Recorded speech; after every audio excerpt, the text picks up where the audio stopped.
Eh, Teman-teman, kita akan bersama-sama dalam mata kuliah yang judulnya Sistem Analisis and Design. Apa yang akan kita pelajari di dalam satu semester ini kira-kira? Nah, kalau mengacu pada buku Dennis Wikström and Roth ini, sistem analisis dan desain itu ada 4 fase besar. Ya, yang pertama adalah planning phase. Tadi sudah saya sampaikan, ini fase perencanaan. Ya, nah di situ nanti akan bicara tentang sistem analis dan information system development, project selection and management. Jadi di perencanaan itu adalah perencanaan proyek ya. Bagaimana kita merencanakan proyek pengembangan sistem informasi. Bagaimana kita memilih proyek, ada project selection.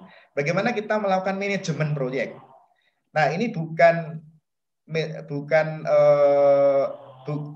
ke perancangan dan manajemen pengembangan aplikasinya, tapi lebih bicara ke proyek secara umum, ya, proyek pengembangannya.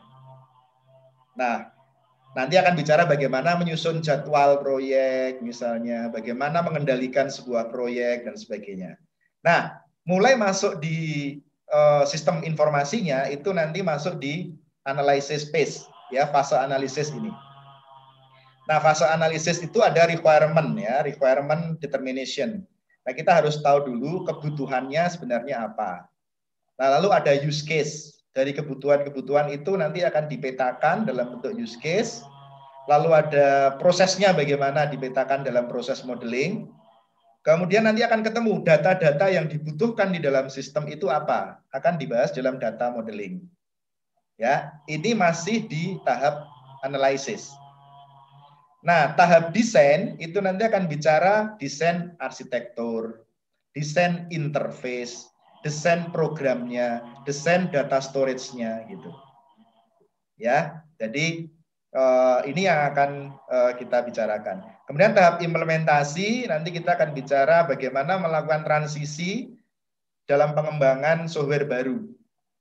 Nah, kadang-kadang kalau kita mengembangkan sistem yang baru itu terjadi resisten, terjadi penolakan, terjadi wah ini nanti sistem baru ini akan mengurangi tenaga kerja misalnya. Nah, kadang terjadi penolakan-penolakan seperti itu. Makanya ada bagaimana kita melakukan transisi, itu langkah-langkahnya bagaimana.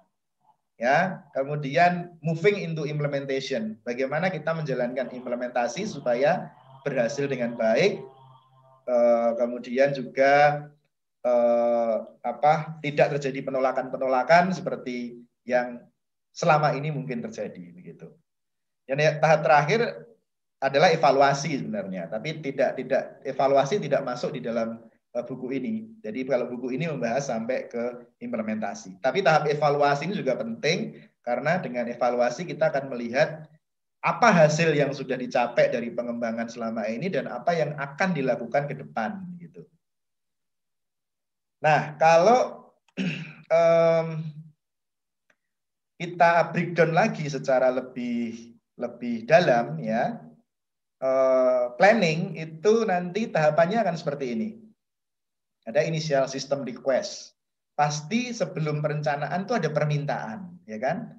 Ada permintaan dulu. Kita mau mengembangkan sistem, ada initial system request. Setelah ada initial system request, ada permintaan, lalu dilakukanlah studi kelayakan, feasibility study.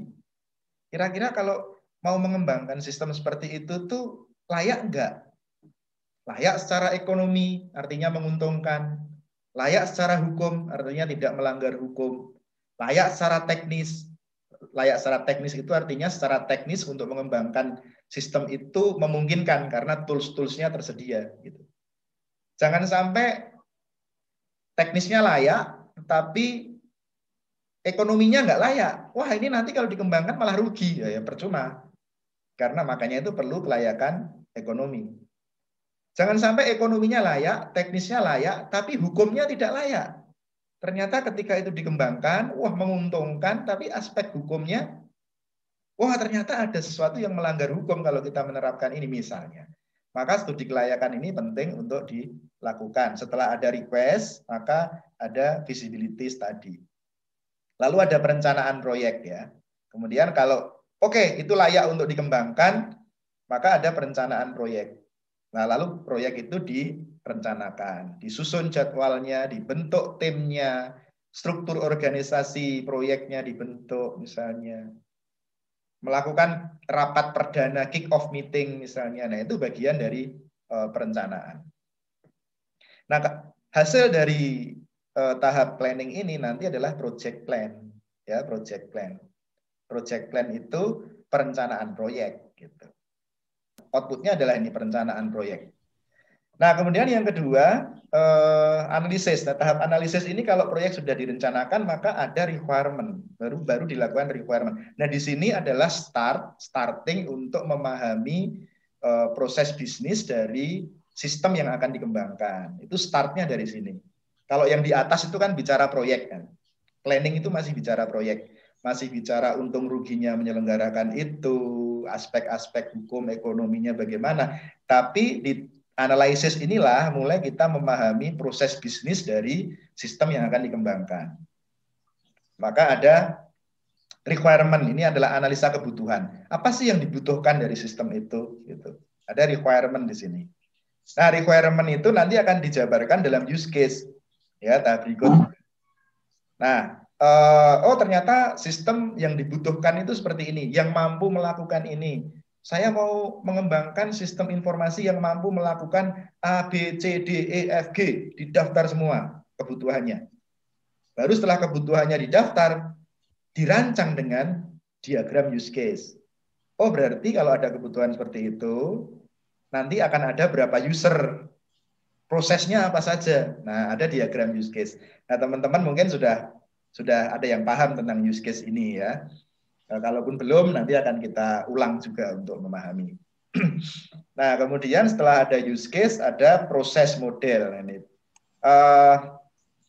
Kalau use case itu lebih penggambaran secara umum, aktor-aktor yang terlibat di dalam sistem itu nanti digambarkan. Tapi proses model ini lebih ke proses yang terjadi dalam sistem itu nanti kira-kira bagaimana alurnya. Nah, maka ada diagram proses. Kemudian juga setelah ada diagram proses, lalu ketemulah diagram data atau model datanya. Data-data yang terlibat di dalam sistem itu nanti kira-kira apa saja? Ya, itu didaftar di dalam data model. Nah, disinilah nanti akan muncul yang namanya sistem proposal. Gitu.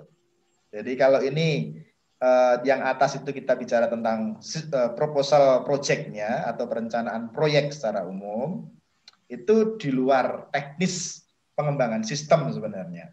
Tapi mulai masuk di sistemnya ya mulai dari tahap kedua, tahap analisis ini. Karena nanti outputnya adalah sistem proposal.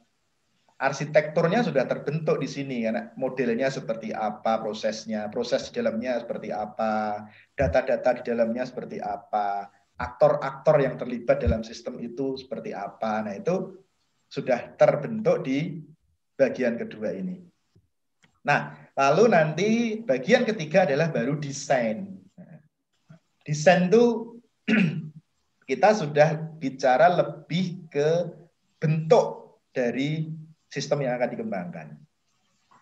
Bentuk itu, bicara bentuk itu apa? Maka nanti di sini ada arsitekturnya. Misalnya, kira-kira mau dibuat model apa nih? Apakah client server misalnya? Mau berapa layer arsitekturnya? Nah, itu mulai digambarkan di sini. Lalu interface-nya. Interface itu lebih ke tampilannya kira-kira nanti seperti apa sistemnya. Form-formnya untuk input data, kemudian laporannya bentuknya seperti apa, itu adalah interface, antar muka. Kalau kita berhubungan dengan komputer kan ada antar mukanya. Untuk input bentuknya seperti apa, ya, untuk laporan bentuknya seperti apa, nah itu interface. Nah, kemudian juga ada physical process model, lebih dijabarkan lagi yang desain prosesnya tadi. Physical data model, nanti ini lebih ke, sudah mulai bicara ke database-nya, tabel-tabelnya, nah, ini sudah bicara ke physical. Kalau yang dianalisis tadi masih bicara data-data yang dibutuhkan itu apa saja, oh dalam sistem ini mengolah data-data ini. Tapi kalau di physical data model itu sudah secara physically sudah digambarkan, oh tabel-tabelnya ini, field-fieldnya ini, kolom-kolom di dalam tabel itu ini, database-nya seperti ini, nah, itu sudah dirancang. Makanya sudah ada physical data model. Nah, baru termasuk juga hardware software specification-nya dirancang. Kira-kira sistem ini itu akan bisa diterapkan dengan hardware yang minimal seperti apa. Nah, ini harus dirancang gitu. Ya, makanya ada hardware software specification. Nah, kemudian program realnya nanti seperti apa. Ya. Nah, ini physical data itu nanti akan menurunkan menjadi database, tadi sudah saya sampaikan ya. Nah, maka nanti di sini yang disebut dengan system specification. Nah, itu sudah sampai di tahap system specification. Atau kalau yang sering disebut itu SRS ya, System Specification Requirement atau System Requirement Specification, ya SRS. Jadi hasil dari analisa kebutuhan di sini sudah dijabarkan secara detail di dalam desain, di dalam diagram-diagram. Jadi fisiknya sudah bisa dilihat, meskipun baru desain gitu. Ada yang sudah buat sampai mock up di sini. Mock up itu artinya tampilan aplikasinya saja, belum jalan aplikasinya, tapi aplikasinya sudah punya tampilan. Nah, itu pada bagian desain ini. Nah, kemudian bagian terakhir nanti implementasi. Berarti programnya sudah disusun, sudah lengkap, kemudian nanti diuji, dites, kemudian ada dokumentasi, harus ada dokumentasi. Nah, kadang-kadang kita membuat software tapi lupa dokumentasi gitu. Ya, lupa dokumentasi. Kemudian nanti kita sudah mulai merencanakan training, ya, pelatihan, migrasi. Kalau dia sistem baru yang benar-benar baru untuk diterapkan di misalkan organisasi atau perusahaan dengan sistem yang baru tetapi menggantikan sistem lama yang sudah ada, itu juga berbeda. Jadi ada sistem baru yang benar-benar baru, kalau itu migrasinya lebih mudah karena dia menerapkan sistem baru yang memang benar-benar baru gitu. Tapi kadang lebih sulit kalau di situ sudah ada sistem lama lalu di-replace dengan sistem baru. Itu kadang-kadang secara migrasinya berbeda. Maka perlu perencanaan migrasi yang matang di situ. Nah, kemudian change management ya, manajemen perubahannya, kemudian ada pendukung, maintenance ya. Kemudian juga kalau ada masalah ada problem report, change request. Nah, inilah nanti sudah sampai di tahap install sistem. Sistemnya sudah terinstall dengan baik. Itu tahap implementasi. Jadi mulai dari kebutuhan, permintaan di manajemen proyeknya, project plan-nya, kemudian proposal sistemnya, ya, kemudian spesifikasi detail sistemnya seperti apa, sampai ke sistem itu nanti terinstall, ya, sudah terinstall dan bisa dijalankan. Itu ruang lingkup dari sistem analisis and design. Tapi sebenarnya realnya ya kita hanya bicara part 1, part 2, part 3 sampai di desain kan. Tetapi kita juga perlu tahu implementasi gitu. Bahwa yang kita lakukan sebenarnya kalau sistem analisis and design itu sampai di desain. Tetapi meskipun kita mengerjakan sampai di desain, maka kita juga perlu tahu implementasinya seperti apa. Jangan sampai nanti yang dirancang berbeda dengan implementasi, kan seperti itu. Nanti jadi masalah gitu ya. Nah, jadi itu teman-teman yang akan kita bicarakan selama 1 semester ke depan.